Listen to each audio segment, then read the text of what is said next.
dan menyimatkan masa.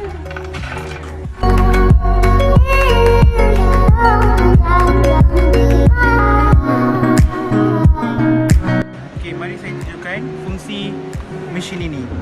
Okay, first buka plug.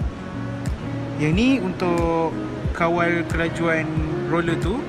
Okay, next masukkan kacang dalam tank ni.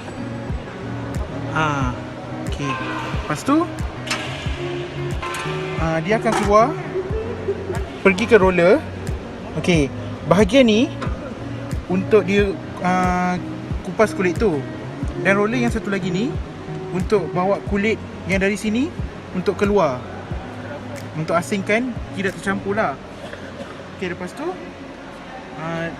limit switch ni pula, fungsi dia adalah apabila kita tutup,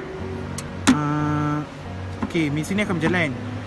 Bila kita buka je, mesin ni akan berhenti sendiri. Okay, ini safety lah.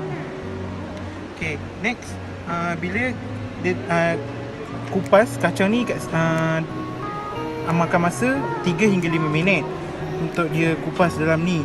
Okay, selepas dia kupas, kita akan buka pintu ni untuk dia keluar, ke tray ni. Okay, dia akan keluar ke sini.